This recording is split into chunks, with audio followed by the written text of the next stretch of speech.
आणि हृदयाला अंतरात्म्याला प्रेरणा देणारा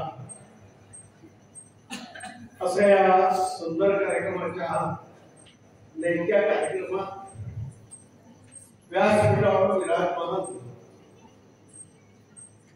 परमपूज्य प्रवचनकार, कीर्तनकार, भागवत कथाकार सर्व काही असे परम आदरणीय माधवराव परमपूज्य आई साहेब श्री हरी गोविंद महायोग पीठाचे अग्रदेव परमपूजनीय परम आदरणीय रामेश्वरजी भागवत कथाकार परमपूज्य बाळूमामा परम आदरणीय पारडे गुरुजी आणि आमचे सगळ्यांना एकत्र आणून सगळ्या वयोवृद्ध, तपोवृद्ध, ज्ञानवृद्ध, उत्साही लोकांकडून सगळ्यांना एकत्र आणून विविध कार्यक्रम गेल्या अनेक वर्षापासून करून आले. विश्व हिंदू परिषदेचे विद्यमान प्रांताचे सन्माननीय उपाध्यक्ष मित्रवर्य आनंदजी पांडे, जिल्हा मंत्री रामपूरकर, विश्व हिंदू परिषदेचे सन्माननीय अध्यक्ष परम आदरणीय सुरेंद्रजी आणि चंद्रकांतजी, आदरणीय रामभाऊ आणि उपस्थित हिंदू धर्माभिमानी बंधूंनो, भगिनींनो, मातांनो, सगळ्यांना जय श्रीराम. जय श्रीराम. सगळ्याच भक्तांनी ग्रहपाठ करून लिखाण करून घेऊन स्वर्गीय परम आदरणीय मनोहरपंतांविषयीचा हृदयस्थ भाव आपल्या समोर व्यक्त केला. मला बरं आश्चर्य वाटलं. आमचे जिल्हा मंत्री सुनीलजी रामपूरकर यांनी फार सुंदर प्रस्ताव केले.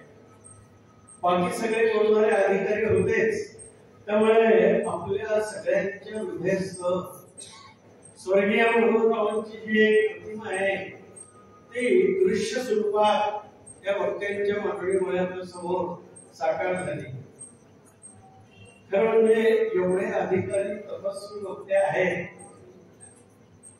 एका अर्थाने माझा अधिकार नाही, केवळ संघ स्वयंसेवक म्हणून सुरेंद्रजींची आणि पांडेंची आज्ञा म्हणून आणि माधवराव सांगतायत तुम्ही घेऊ नका, मी तुमच्या पाठीमागे बसलेलो आहे केवळ म्हणून मी मला जो कुटुंब प्रबोधनाचा विषय दिला आहे तो आपल्याकडे म्हणण्याचा प्रयत्न करतो. तत्पूर्वी मनोहरपंतांचा आणि माझा विश्व हिंदू परिषदेचा ग्रहण महाराष्ट्राचा सहसंघटन म्हणून आणि प्रांत संघटन मंत्री म्हणून सहवास, सहप्रवास, संवाद, आंतरिक संवाद, सहभोजन, सत्संग आणि सहनिवास असं प्रदीर्घ सहवास राहिला. मग सभोवताली काम करणारे जे आमचे समर्पित कार्यकर्त्यांची सूची आनंदराव पांडे यांच्याकडे मागली. मला भावलेले मनोहरपंत कसे होते सांगू. सुहास्य वदन, प्रसन्न दर्शन, निर्मल अंतःकरण, मेद तथा मधुर भाषण, शुद्ध मन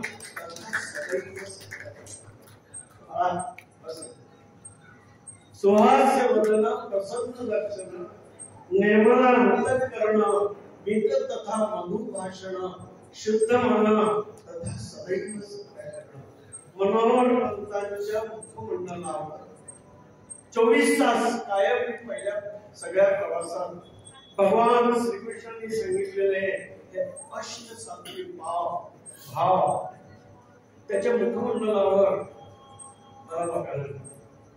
दुसरं सूत्र मी मनोहरपंतांचा सदैव आनंदी आणि दिलखुलास असणारे मनोहरपंत त्यांच्या जीवनाचं सूत्र मला जे दिसलं, अवघाची संसार सुखाचा करीन, अवघाची संसार सुखाचा करीन, आनंद भरीत तिन्ही. भरभरून ज्ञानेश्वर मौलींचे सूत्र ठेवून ते समग्र बांधवांना कुटुंबियांना आपल्या संपर्कात येणाऱ्यांना आनंद वाटत होता. त्यांच्या वरती आनंद होता, खालती आनंद होता, डावीकडे आनंद होता, उजवीकडे आनंद होता, समोरही आनंद होता. आनंदी आनंद मिळे इकडे तिकडे सगळीकडे.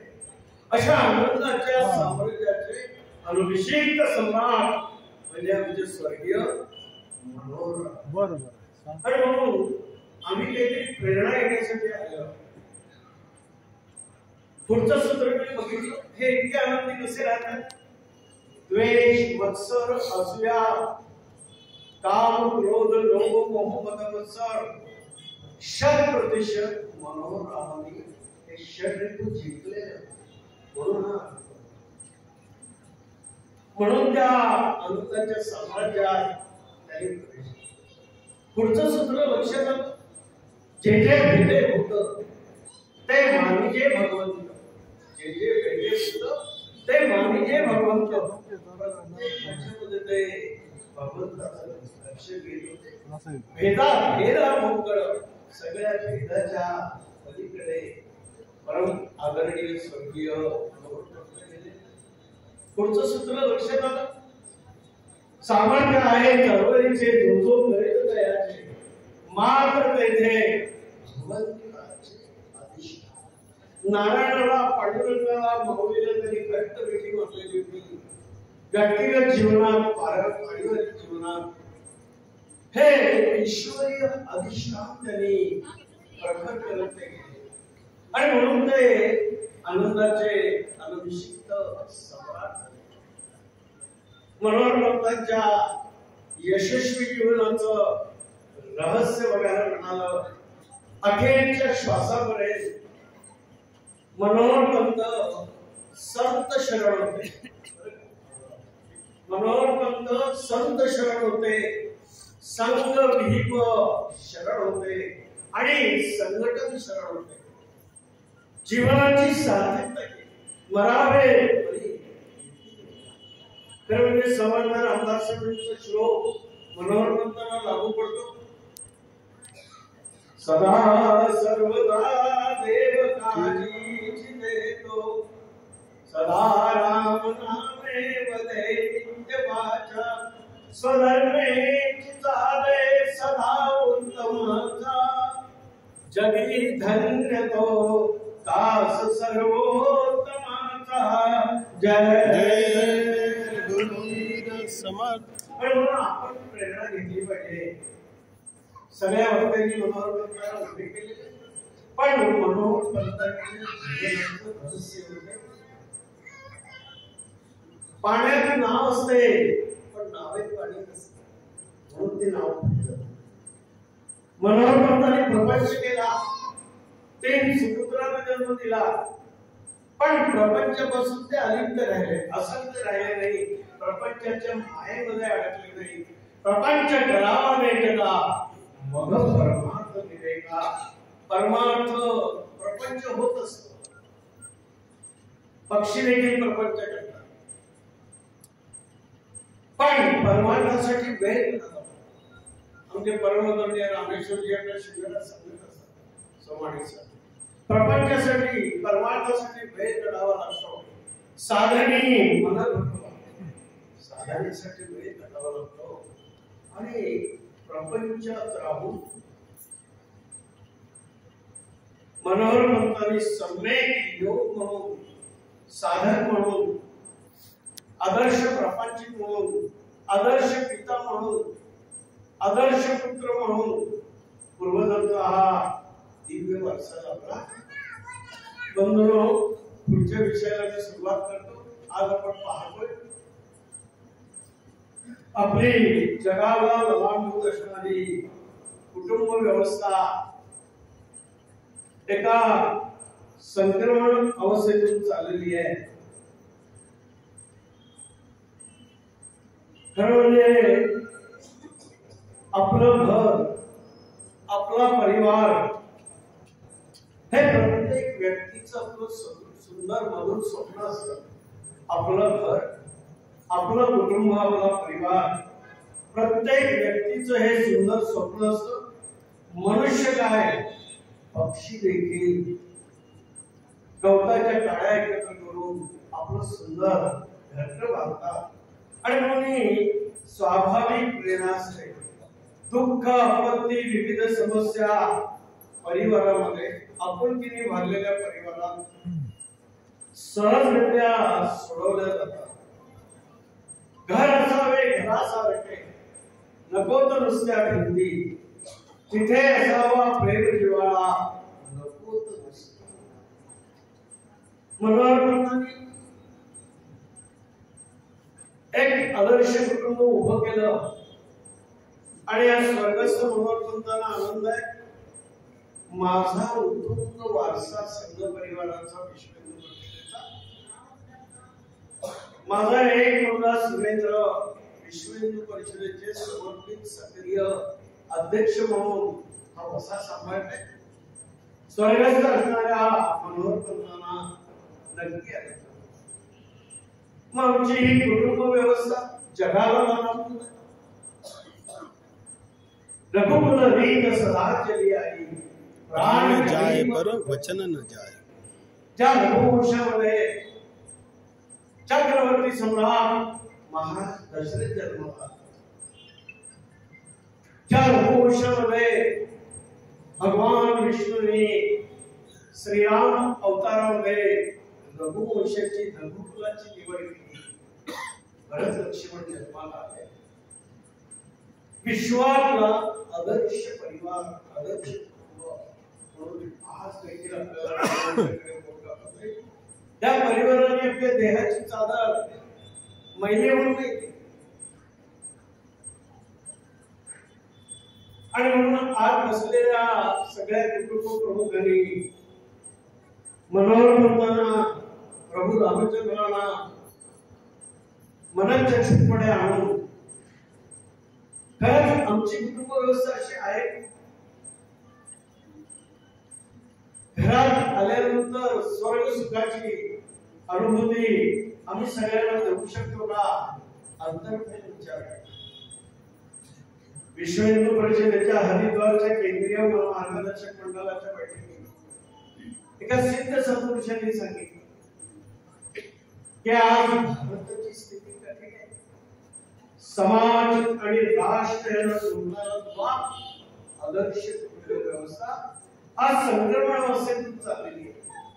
त्यांनी असं सांगितलं की भारतातले 44 प्रांत डोळ्यासमोर आणले तर प्रत्येक प्रांतात या मितीला 10,000 कुटुंब उद्ध्वस्त होत आहेत, छिन्न विच्छिन्न होत आहेत. 3 दशकापूर्वी हिंदीच्या चित्रपट सृष्टीतल्या एका कवी प्रदीपाने सुंदर समाजाचं वर्णन केलं होतं. देखते रहे संसार की हालत क्या हो गई भगवान. तुम्ही सोडून बरं का. कितना बदल गया इंसान, कितना बदल गया इंसान. करोनाचा भयान विकराळ कालखंड पाहिला. ही कुटुंब व्यवस्था अधिक चर्चेत झाली आणि खऱ्या अर्थाने राजा झाला. मी जर एक वाक्य सांगितलं तर तुम्हाला कदाचित रागी. सगळे पालक तुम्ही सुद्धा आपल्या पाल्यांच्या भवितव्याच्या चिंतेमध्ये अहोरात्र जगताय. घरात तुम्ही चांगलं वातावरण ठेवून बाहेरच्या जगात मुलं गेल्यावर इतकं विलक्षण वातावरण आहे. चिंता करावी. जीवन मूल्यांचा रास वेगळा होत आहे. आणि म्हणून कशी आमची चमत्कारी स्थिती आहे. घरामध्ये आताच एका घरात गेलो. आमचे मित्र म्हणाले 4 खोल्यांमध्ये वातानुकूलित कक्ष केलेले आहे. मराठी समजलं मला काही इंग्रजी नाही. वातानुकूलित कक्ष आहे, थंड थंड आहे. गाडी घेतो आणि जातो तर गाडी 4 चाकी गाडीमध्ये सुद्धा वातानुकूलित कूल निर्देशन करतात. आणि कार्यालयात आलो तर कार्यालयात देखील वातानुकूलित. परत वातानुकूलित गाडीतून घरी येतो, तहान लागते, थंड पेय प्यायचं असतं, शीतपेटी मी उघडतो आणि थंड पेय घेतो, थंड थंड, पण सगळीकडे थंड आणि ऊन असताना तुमची सोडून बरं का बाकी सगळ्यांची डोकी मात्र गरम झालेली आहे. अशी चमत्कारिक स्थिती आपल्या सगळ्यांची आहे. आणि म्हणून या कुटुंब व्यवस्थेच्या रक्षणासाठी काय करता येईल? का आम्ही पाश्चिमात्यांचं अनुकरण करतोय? आम्हाला तर पश्चिमेकडे बघण्याची आवश्यकता नाही. हा आता स्वामी विवेकानंद म्हणाल तसं पश्चिमेचे चांगलं अनुशासन आहे, शिस्त आहे, भौतिक प्रगती आम्ही घेऊ, पण लाखो वर्षाचा वारसा आम्हाला मिळत नाही. परभणीकडे विश्व हिंदू परिषदेचा कार्यकर्ता म्हणून मी ज्यावेळेला हरिद्वार ऋषिकेशला जातो, कधी कधी जीवनात तसं योग येतो. ते पौर्णिमेच्या चांदण्यामध्ये गलगल वाहणाऱ्या गंगेच्या काठावर मी बसतो आणि माझ्या मनोचक्षुपुढे भारताचा या हिंदू संस्कृतीचा दिव्य वारसा येतो. सत्संग प्रमुख म्हणून सहज मुखातून ओळी बाहेर पडतात. या कल कल कल, या कल कल चल चल बहती, या कल कल चल चल बहती, क्या कहती गंगा धारा, युग युग से रहता यह पुण्य प्रवाह हमारा, यह पुण्य प्रवाह लाखो वर्षाचा संस्कारांचा, आध्यात्मिक विचारांचा, धार्मिक विचारांचा दिव्य वारसा आज देखील आपल्याकडे. जग बदलत असेल, भारत नाही बदलत. आज देखील आमच्या देशाची शक्ती आहे संत शक्ती. भारताची शक्ती आहे संत शक्ती. भारताची शक्ती आहे सत्संगाची शक्ती. भारताची शक्ती आहे मंदिराची शक्ती. हा देश आज देखील आध्यात्मिक आहे, पारमार्थिक आहे. अध्यात्माचा अधिष्ठान आहे, धर्माचा प्राण आहे. ही वीर तत्व भूमी आहे आणि दिव्य वारसा संत मानून चालवते. आणि म्हणून आम्ही जे तणावग्रस्त आहोत, का तणावग्रस्त? ज्या भगवंताने ही सृष्टी निर्माण केली, ज्या भगवंताने आम्हाला निर्माण केलं, त्या भगवंताचं विस्मरण हे आज मानव शोकांतिक आहे. भोगमय विचारांचा वाढता प्रभाव उद्ध्वस्त कुटुंब व्यवस्था, भगवंताचं विस्मरण ही आमची शोकांतिक आहे. खरं म्हणजे भगवंताचा आठव ही सुखाची स्वर्गीय मनोरंजनाला मनोचक्षुपुढे आणताना हा त्यांचा आदर्श आपण म्हणूया. त्याला जीवनाचं रहस्य कळतं. कारण कळलं होतं हे देवदुर्लभ जीवन मला भगवंताने कशासाठी दिलेलं आहे. कारण कळलं होतं मी कोण आहे, माझ्या जीवनाचं लक्ष काय, माझ्या जीवनाची अंतिम गती कुठे आहे, ध्येय काय आहे. आणि म्हणून अविरत त्यांना हा साक्षात्काराचा शोध लागल्यामुळे ते संघ आणि विश्व हिंदू परिषदेच्या कार्यात चरैवती म्हणून अखंड कार्यरत आहे. बंधूंनो, आज शंकराचार्यांनी सुंदर रचना केली. मी कोण? मनोबुद्धी अहंकार चिंता विना, मनोबुद्धी अहंकार चिंता विना, न च श्रोत्र जिह्वे न च घ्राण नेत्रे, न च व्योम भूमि न तेजो न वायु, चिदानंद रूपस् शिवोऽहं शिवोऽहं, चिदानंद रूपस् शिवोऽहं शिवोऽहं. आज शंकरांची मोठी रचना. मी मन बुद्धी अहंकार चित्त याच्या पलीकडे, मी अन्न वस्त्र निवारा याहीपेक्षा वेगळा आहे. मी पृथ्वी आग तेज वायू जल आकाश याहीपेक्षा वेगळा आहे.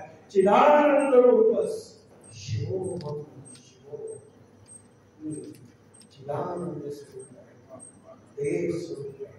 आमच्या प्राचीन ऋषीमुनींना सांगितलं त्याला अहम ब्रह्मास्मी, आम्ही कोण? साक्षात ब्रह्म. आम्ही पुत्र बोलतात, आम्ही कोण? काम क्रोध लोभ मोह मद मत्सर ह्या शरीरांच्या तीन नदी तणावग्रस्त उद्ध्वस्त असा आपल्याला बघायला मिळतो. आणि म्हणून मनोभूतांच्या ईश्वरी कार्याच्या दर्शनाने आपण अंतर्मुख होऊन आपला कुटुंब व्यवस्थेचा पुनर्विचार करून त्या कुटुंब व्यवस्थेच्या उत्थानासाठी मला काय करता येईल. एक दोन पाश्चिमात्य उदाहरण देतो. पुण्याच्या एक मोठे संत अमेरिकेच्या समाज जीवनाचा अभ्यास करत सगळ्या वृद्धाश्रमांना भेटी देते. मोठी संख्या एका वृद्धाला जरी विचारलं की तुझी मुलं सुना नातवंड पातवंड केव्हा येतात भेटायला, त्याने उत्तर दिलं आपल्या संतांना, in America there is one day Father's Day. वर्षातून एकदा त्या फादर्स डेला पुष्पगुच्छ खाऊ घेऊन येतात परत भेटतात. एका वृद्धेला विचारलं, तिने हे उत्तर दिलं, in America there is one day mother's day. त्याच दिवशी घरचे लोक येतात परत येत नाही. या दोघांनी विचारलं, स्वामीजी तुम्ही भारतात का? आम्ही भारताविषयी खूप ऐकतोय. मातृदेवो भव, पितृदेवो भव, आचार्य देवो भव, राष्ट्रदेवो भव, धर्मदेवो भव. मग तुमच्याकडे काय स्थिती आहे? अमेरिकेपेक्षा वेगळी स्थिती नाही आहे. तर आम्ही उसनी शक्य उत्तर दिलं, in our India there is every day is father's day and mother's day. पण बंधूंनो, अशी स्थिती आज भारतात राहिलेली आहे.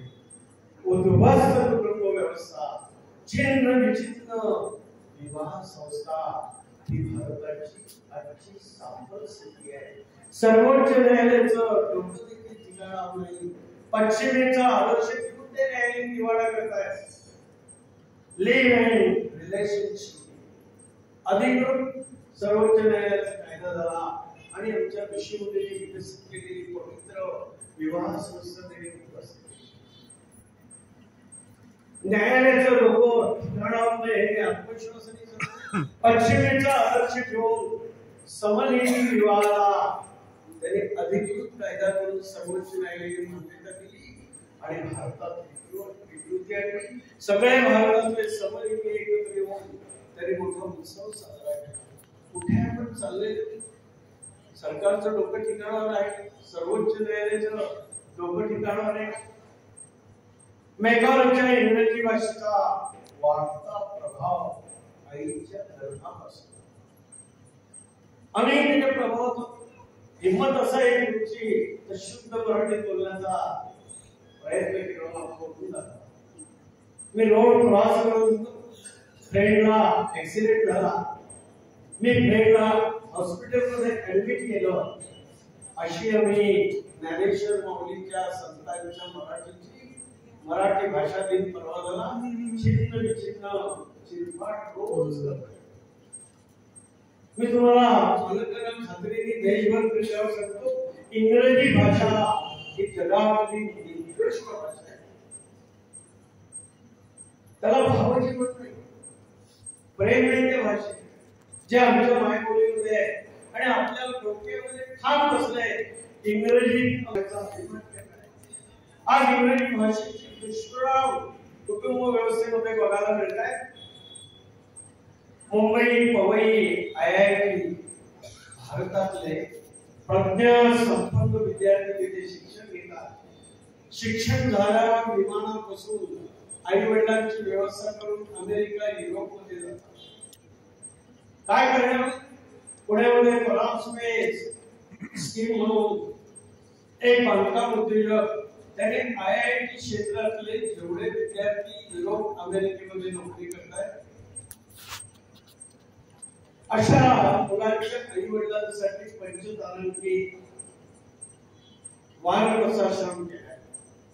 एका अमेरिकेतल्या मुलाचे वडील गेले, व्यवस्थापकाने दुर्भाष केला की सर तुमचे वडील आता गेलेले आहेत, आम्ही पार्थिव उद्यापर्यंत सांभाळून ठेवतो, तुम्ही सगळं मिळेल त्या विमानाने पुण्यामध्ये या. त्या मुलाने काय उत्तर दिलं असेल पालकांना? Sir, I am very much sorry, I have no time. Sir, I am very much sorry, I have no time. तुम्ही सांगाल तेवढे पैसे पाठवतो. वडिलांचा अंत्यसंस्कार उरकून टाका. हे देशाचं तरी आम्ही सांगतो. संस्कार कसे असतात कुटुंब व्यवस्थेत? महाराष्ट्राच्या जालना जिल्ह्यात जाम गावात समर्थ रामदास स्वामींचा जन्म झाला. कुटुंब व्यवस्था असं म्हणतात.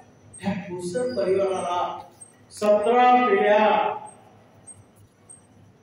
ओम भूर्भुवस्वाहा तत्सवितुर्वरेण्यं भर्गो देवस्य धीमहि धियो यो न प्रचोदयात्. 17 पिढ्या पुस्तक परिवारामध्ये गायत्रीचं पुरेश्वर चालू आहे. 17 पिढ्या श्रीराम जय राम जय जय राम या विजय मंत्राचं जप चालू आहे. आणि अशा पवित्र काळात रामनवमीच्या दिवशी राम जन्माच्या वेळेला समर्थ रामदास स्वामींचा जन्म झालेला आहे. आणि म्हणून कुटुंब व्यवस्थेला परंपरा असते. मी समजावून गेली पाहिजे.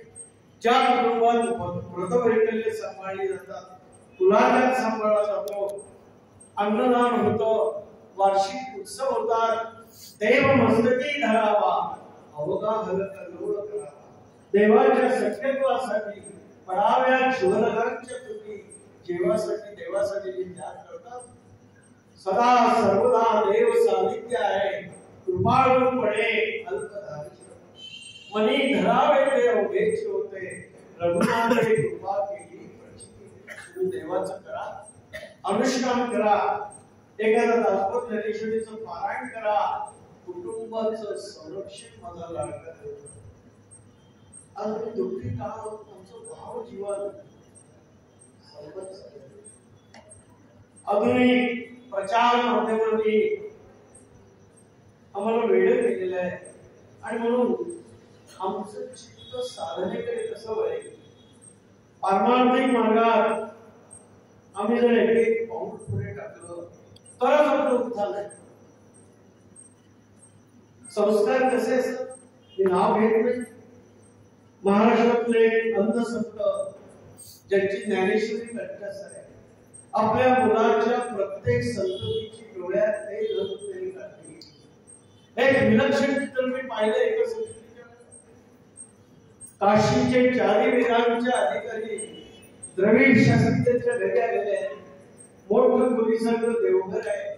पहाटे 3 वाजता हे कुटुंब उठले. शास्त्रीजींचं स्नान, अनेक उपासना पूजा झाल्यावर शास्त्रीजी सवळं नेसवून त्या घराच्या मंदिरात प्रवेश करायचे.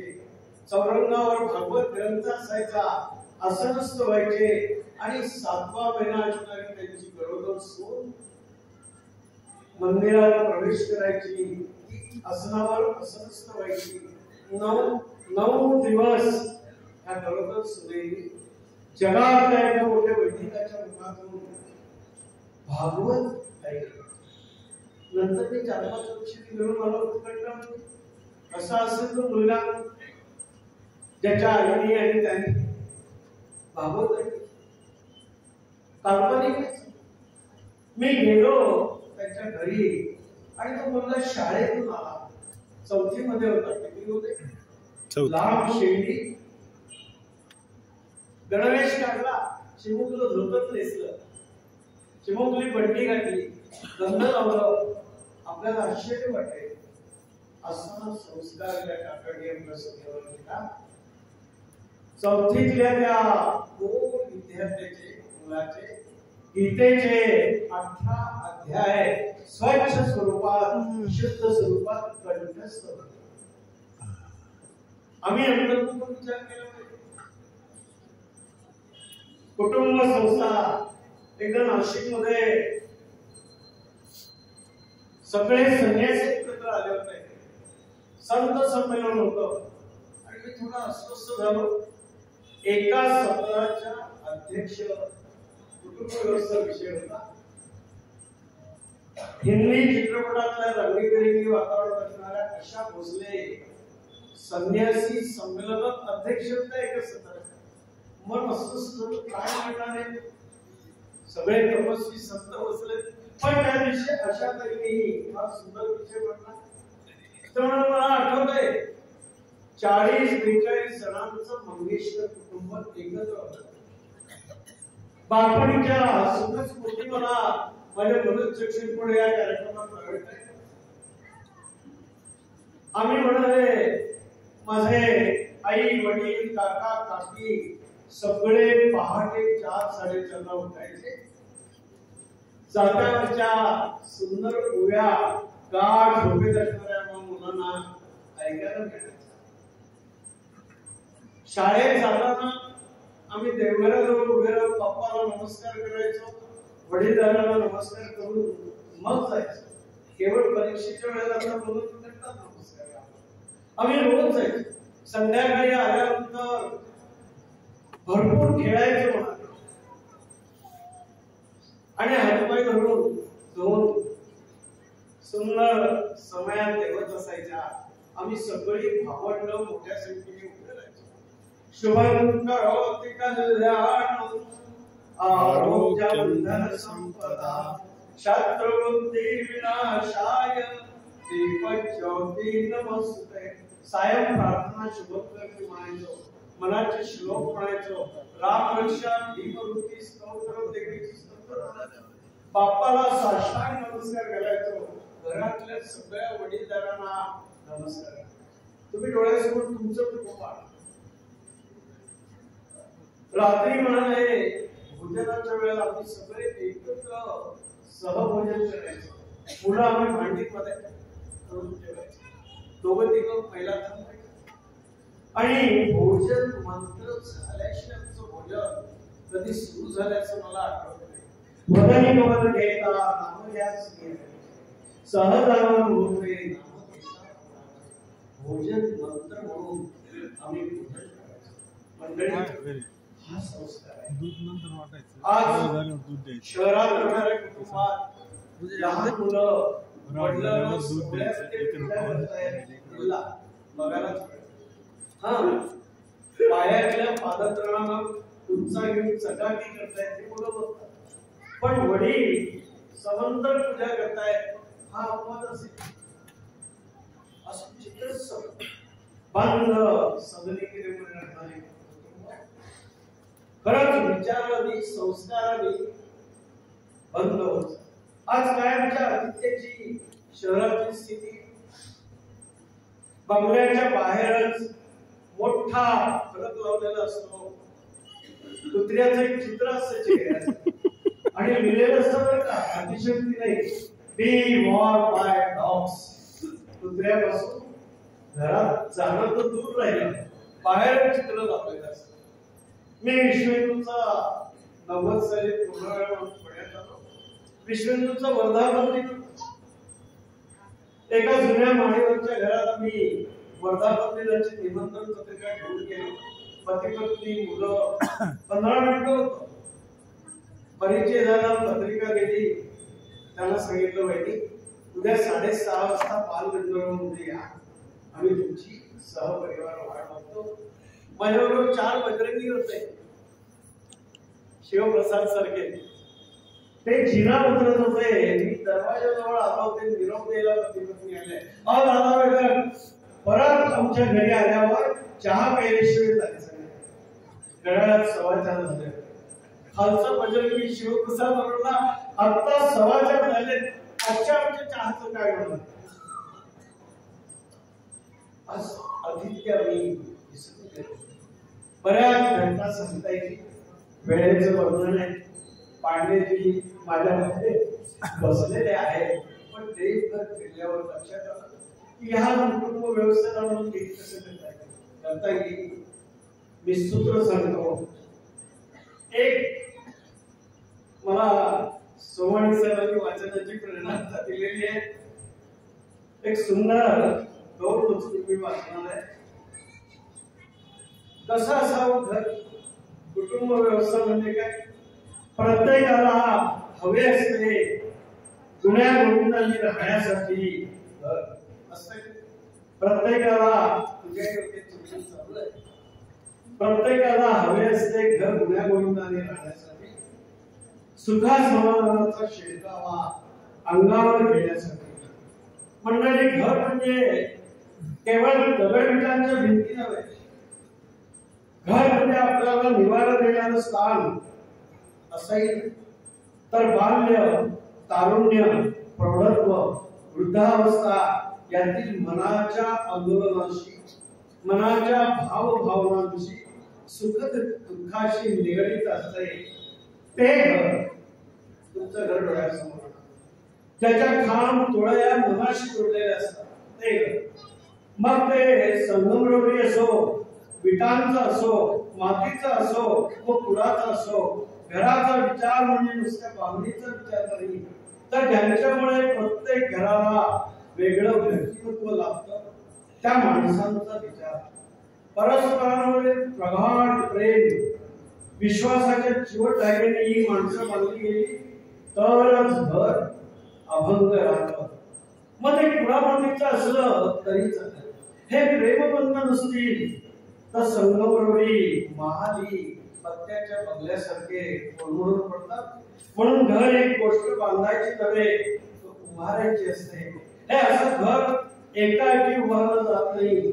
घर बांधायला वर्ष 6 महिने लागत असतील, पण ते उभारायला वर्षाबरोबर वर्ष जावी लागतात.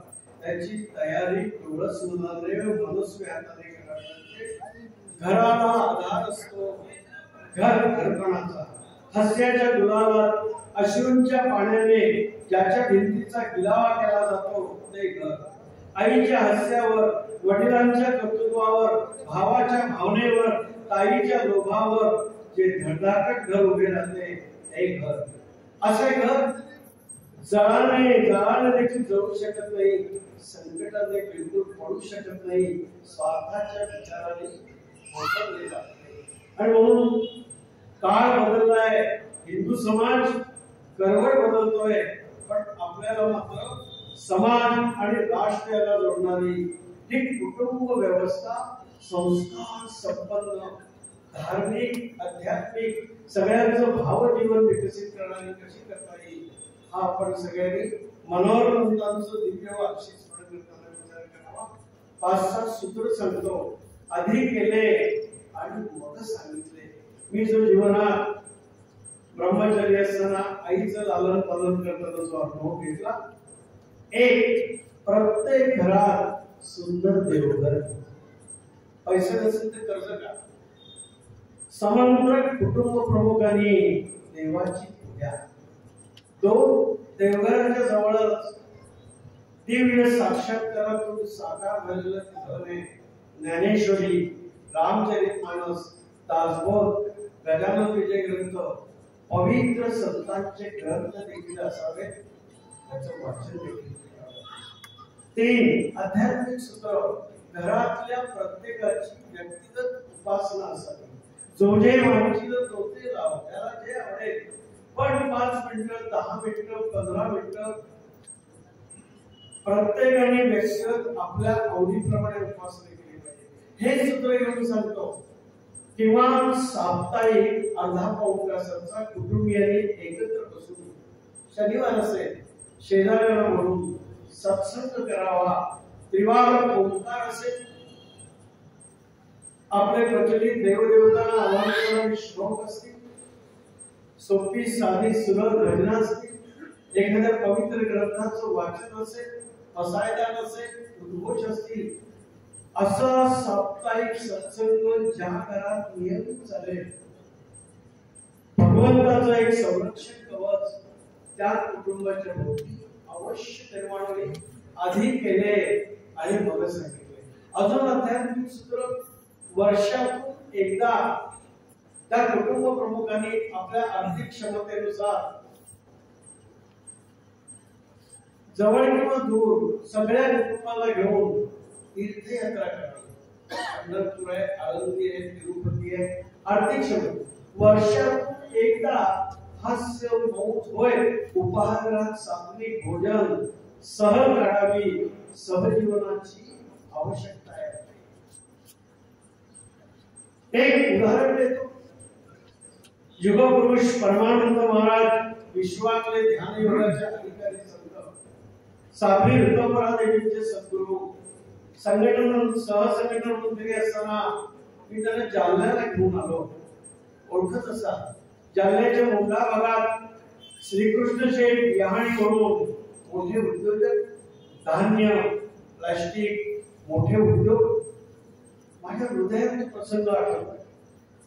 स्वामीजींचा आगमन त्या एकत्र कुटुंबामध्ये झाल्यावर दिवाळी सारखा थाट करून सगळ्या महिला पारंपरिक वेशातल्या साड्या नेसल्या होत्या, औक्षणाच्या थाळ्या होत्या आणि त्यांचं समंत्र औक्षण आणि पूजन करण्यात आलं.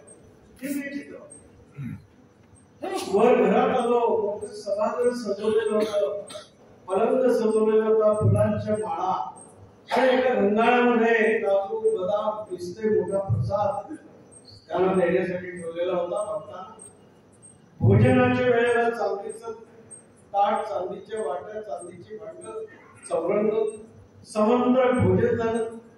एक एक दिव्य क्षण प्रचार अनुभव होतो.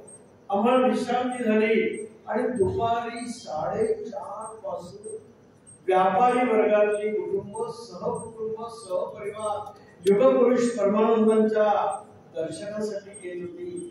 सगळ्यांना प्रसाद, परिचय, मंगलवाद्य हे दिव्य चित्र आज देखील सर्व नाही दिसत. रात्री त्यांच्या जवळ गेलो 10:30. टोपी, सफेद सदरा, पायजामा घातलेले बिहाणी शेठ म्हणाले, आमच्या कुटुंबाचं चिंतन करत नाही का दादा? ओळखलं, हो म्हणून तुमचा चित्र काय रहस्य आहे म्हणाले. ह्या सुखी, संपन्न, संस्कारशील, श्रेष्ठ जीवन मूल्य तिथे एकत्र काय रहस्य आहे? 40 जण एकत्र. मी काल्पनिक सांग, लक्षात घ्या, जिसको जीवन में मिला सत्संग है उसे हर घड़ी आनंद ही आनंद है. जिसका हरि से जुड़ा संबंध है उसे हर घड़ी आनंद ही आनंद. श्रीकृष्ण शेठ बिहारी म्हणाले, गेले अनेक वर्ष, 3 दशक दर रविवारी आमचे सगळे उद्योग बंद ठेवून आमचं सगळं कुटुंब या सभागृहात साप्ताहिक सत्संगासाठी सकाळी 10 ते 11:30 असे आम्ही एकत्र येतो. पाहुणे आले तरी या सत्संगात बसतात आणि 1.5-2 तासाचा हा सत्संग गेले 30 वर्ष नियमित चालू ठेवलाय. दादा, तुम्हाला आश्चर्य वाटेल, आमच्या घरात दूरदर्शन नाही. लहान नातवंड देखील दूरदर्शन बघण्याचा आग्रह करत नाही. आणि म्हणून कुटुंब व्यवस्था टिकवण्यासाठी आम्हाला चिंतन करावं लागेल, आम्हाला काही प्रयोग करावे लागतील. आणि म्हणून आता वेळ झालेला आहे. प्रचार करून जीवनाच्या निष्कर्षाला की सद्गुणांची उपासना, अन्न वस्त्र निवारा कमी पडलं तरी चालते. निरंतर आमच्याकडून घरामध्ये सद्गुणांची उपासना, सत्कर्माची पूजा आमच्याकडून निरंतर झाली पाहिजे. संत समागम, साधू संत येती घरा, तोचे आम्हाला दिवाळी दसरा. संत आमच्या घरात झाले पाहिजे, औक्षण झालं पाहिजे, त्यांचा महाप्रसाद झाला पाहिजे, त्यांच्या कार्यासाठी आम्ही धनसमर्पण केलं पाहिजे, आम्ही गोसेवा केली पाहिजे, कुटुंबाला घेऊन गोसेवेसाठी केलं पाहिजे. ही जर उपासना निरंतर झाली तर कुटुंब व्यवस्था दिव्य आपल्याला बघायला मिळेल. देशभरात अजून एक सूत्र सांगतो, ज्या कुटुंबामध्ये सुहास्य वदन प्रसन्न दर्शन अशी ग्रहस्वामिनी उभी आहे तिथे स्वर्ग आहे. ज्या घरातली ग्रहस्वामिनी आपल्या पतीच्या सेवेत डोळ्यात तेल भरून रथ आहे तिथे स्वर्ग आहे. ही शाश्वत जीवन मूल्य आहे. ज्या कुटुंबातली कुलस्वामिनी आपल्या होणाऱ्या संततीवर संस्कारांचं सिंचन करते, ज्या कुटुंबातली ग्रहस्वामिनी आपल्या घरातल्या वयोवृद्धांची, सासू सासऱ्यांची, आई वडिलांची निरलस सेवा करते, ज्या घरातली ग्रहस्वामिनी आमच्यासारख्या आगंतुक प्रचारकांचं, अतिथींचं उत्कट स्वागत करते, जी आरोग्य संपन्न आहे, धर्मपरायण आहे, तुम्ही लिहून ठेवा, तिथे स्वर्ग आहे. आज हे कमी होत चाललंय. आईला जर रामरक्षक कंठस्थ नाही, आई स्वयंपाक करताना स्तोत्र म्हणत नाही, गीतेचे अध्याय म्हणत नाही, तो मुलांवर संस्कारांचं सिंचन कुठे होणार? आणि म्हणून आई वडील मोठी विद्यापीठ आहे, त्यांचा आदर्श आध्यात्मिक धार्मिक बौद्धिक जर मुलांच्या पुढे राहिला तर जगाची चिंता करण्याचं कारण नाही. मगाशी मी सांगितलं की आम्हाला संतांच्या दर्शनाची ओढ लागली का. माझा परभणीचा प्रवास मी सुरेंद्रजींना पांडेजींना धन्यवाद देतो. परम आदरणीय सध्या सोमणी सरांचं दर्शन झालं, उद्या ते घरी जाईल हा माझा ब्रह्मानंद आहे. परम आदरणीय पूज्य तपस्वी माधवराव यांचं सानिध्य मिळालं, सहवास मिळाला, संवादी घडला. माझ्याही प्रेमात संवाद करत होते. परमपूजनीय तपस्वी भागवत कथाकार बाळूमामा यांच्या चेहऱ्यावरचं तेज बघून मी दिपून गेलो. परत परवडीच्या प्रवासात मी नक्की त्यांच्या घरी जाईल. आणि म्हणून आपल्याला कुटुंबियांना संत समागमाची ओढ लागली पाहिजे. एक परिच्छेद वाचतो. संतांचं योगदान आणि उपकार किती आहे. आपल्या संस्कृतीच्या जडणघडणीत संतांचं योगदान फार मोठं आहे. जगात जीवाचे हित करणारे आहेत दोन, एक श्रुती व दुसरे संत. श्रुती दुर्बोध आहे, संतांची शिकवण सुबोध आहे. संतांनी आत्मविकासाकडून समाज विकासाकडे, आत्मज्ञानाकडून अध्यात्माकडे वाटचाल केली. आधी केले मग सांगितले अशी साधना त्यांच्या जीवन व्यवहारात होती. मुक्ती किंवा आत्ममुक्ती हेच मानव जातीचे अंतिम उद्दिष्ट व फलित आहे अशी सकल संतांची धारणा होती. संतांनी भक्ती रसाला अधिक महत्व दिलं. जे का रंगले गांजले त्यासी म्हणे जो आपुले हे सूत्र ठेवून ही तुकारामांची युक्ती म्हणजे भक्ती योगाचे सार आहे. संतांनी स्वधर्माला महत्व दिलं. ज्ञानेश्वरांनी स्वधर्माला नित्य यज्ञ असं म्हटलं आहे. आपली विहित कर्मे हीच फुले व त्याने केलेली पूजा हीच खरी पूजा. स्वाभाविक कर्मे भगवंताला अर्पण करणे म्हणजेच एकनाथांचा भगवत धर्म होय. व्यवहार सत्याने व नीतीने करावा यावर संत भर देतात. सूर्यबिंब जरी पाण्यात पडले तरी त्याला थोडे चिकटले. संसारात राहून जी मनशांती अभंग राहते ती खरी समाधी. संतांची जगात प्रवृत्ती पण मनात निवृत्ती असते. जगात असूनही ते जगाचे नसतात तरी जगाच्या उद्धारासाठी धडपडत असतात. सर्व संतांनी जीवापाड कष्ट करून लोकांसाठी दुस्तर भवनदी ओलांडण्यासाठी पूल बांधला. नीट ऐका. ज्ञानेश्वरी हा त्या पुलाचा पाया आहे. ज्ञानेश्वरी हा त्या पुलाचा पाया आहे. नामदेवांचे अभंग हे त्या पुलाचे खांब आहेत. एकनाथांचे भागवत भारुडे म्हणजे कमानी आहेत.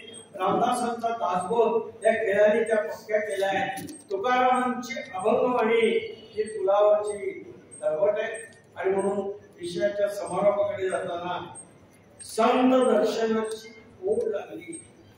एखाद्या कुटुंबाने छोटी भागवत कथा केली. मला माधवरावांनी सांगितलं आत्ताच ते अनुष्ठान करून आलेले आहेत. सुरेंद्र यांनी त्यांच्या दोन्ही बंधूंनी शतचंडी यज्ञ केला, अखंड भागवत कथा केल्या. आणि म्हणून आज लक्ष्मी जी या कुटुंबावर प्रसन्न आहे. दातृत्व जे विस्तृत उदार झालेलं आहे. 1000 चौरस फुटाचा. मी विचारत नाही त्याची किंमत काय होईल. सुरेंद्रजी 1000 चौरस फुटाचा भूखंड मनोहरपंत आनंद होईल असा त्यांनी विश्व हिंदू परिषदेला प्रदान केलाय. मी त्यांचे मनपूर्वक केंद्रीय अधिकारी म्हणून आपल्या सर्वांचे आभार मानतो. अनंतरावनी आपल्या वडिलांचा वारसा ठेवत 1 लाख रुपयांची देणगी. म्हणजे पांडेची सुटका नाही, सुनेची सुटका नाही. भूमिपूजनाचा कार्यक्रम लगेच करून उभारणीला प्रारंभ करावा लागेल. आजच्या या आपल्या सुंदर दैनिक कार्यक्रमाचं माझ्या दृष्टीने फलित उपलब्धी आहे. आणि म्हणून उपासनेला रसाला व्हावे, भूदेव संतांचे सदा म्हणावे. इंग्रजी भाषेपासून मुलांना दूर ठेवून इंग्रजी शिकवा. पण ज्ञानेश्वर माऊलींची तुकोबारायांची मराठी त्याच्यामध्ये त्यांना तयार करा, संस्कारांचं सिंचन करा, घरात प्रतिदिन भोजन सुरू करा, संध्याकाळची सायंकाळपर्यंत महिलांनी आपल्या मुलांसाठी सुरू करावी, सत्संग साप्ताहिक सुरू करा. हे जर केलं माझं नाव घेऊन घ्या आणि तुमच्या कुटुंबाच्या सभोवताली भगवंताचं एक संरक्षण कवच तयार होईल. भारत आध्यात्मिक आहे, जग विनाशाच्या उंबरठ्यावर आहे. बऱ्याच वर्षापूर्वी श्रद्धेय अशोकजी आम्हाला सत्य साईबाबांकडे घेऊन गेले. त्याने आशीर्वाद देताना सांगितलं, फारोदी मास्टर संघटनेच्या नेतृत्वावर विश्वास ठेवा, सद्गुरूंवर श्रद्धा ठेवा. फारोदी मास्टर फेस द एनिमी, जिहादी आतताई राक्षस जो भारतात थैमान घालतोय त्याला घाबरून पळ काढू नका. फारोदी master face the enemy, fight to the end, finish the game, विजयी विजय. पुढे असे म्हणाले, जग अशांत आहे, त्या अशांत जगाला प्रशांत महासागराकडे यायचं असेल त्या जगाच्या रेल्वे गाडीचं नेतृत्व प्रशांत महासागराकडे आणण्यासाठी प्राचीन भारताला करावं लागेल. स्वामी विवेकानंदांनी सांगितलं, मी माझ्या दिव्य दृष्टीने पाहतोय, पुनश्च प्राणप्रिय भारत माता जगत कल्याणाच्या हेतू जगताच्या सिंहासनावर प्रभू होत आहे. महर्षी अरविंदांनी सांगितलं, संघाचे पूजनीय सरसंघचालक गुरुजी म्हणाले, ते स्वप्न आज देशाला अध्यात्म संपन्न विकासाची समर्थ नरेंद्र मोदी म्हणाले, जगातले क्रमांक 1 चे सामर्थ्यशाली देश नेते म्हणून ते घोषित झालेले आहेत. हिंदू समाज करवट बदल रहा है. ही क्रांती असेल आध्यात्मिक, ही क्रांती असेल कौटुंबिक, ही क्रांती असेल धार्मिक, मनुष्य जग भारताच्या जगाजवळ येईल. मग या सगळ्या महान यज्ञामध्ये स्वर्गीय मनोहर पंतांचा आदर्श ठेवून निरपेक्ष सेवेच्या समीला आम्ही अर्पण करणार आहोत. सत्कार्यासाठी धनसमर्पण करणार आहोत. एक मिनिटाची कथा सांगून मी थांबतो. एक फुटबॉलचा मोठा सामना आंतरराष्ट्रीय चाललेला होता. अटीतटीचा श्वास रोखले गेले. कोण जिंकणार, जय विजय एकच. एक सामना जिंकला. उड्या मारत चेंडू आकाशात एकमेकाला आलिंगन देत आनंद उत्सव सुरू झाला. पण त्या विजयी संघातला एक खेळाडू मात्र दूर जाऊन मुटकुळे म्हणून रडायला लागला. पराभूत संघाला आश्चर्य वाटलं. विजयी संघातला खेळाडू एवढा मोठा विजय जागतिक खेळाडू रडतो. हे सगळे पराभूत संघातले धावत आले. काय रे मित्र, तू का रडतो? त्याने दिलेलं उत्तर लक्षात ठेवा. तो असं म्हणाला की होय, माझ्या संघाचा विजय झालेला आहे, पण या सगळ्या विजयात धावत असताना, खेळत असताना माझा पाय मात्र त्या चेंडूला फुटबॉलला लागला नाही. त्या प्रचंड मोठ्या वैश्विक भारताच्या उत्थानामध्ये आम्ही जर आमच्या संविधा अर्पण नाही केल्या, मनोहर पंतांचा आदर्श ठेवून निरपेक्ष सेवा आणि भजनामध्ये नाही रमलो, तर कुठेतरी आपल्याला पश्चाताप करण्याची वेळी मला वाटतं मनोहर पंतांचा हा आदर्श, त्यांच्या दिव्य पुण्यात्माला मी कोटी कोटी वंदन करू.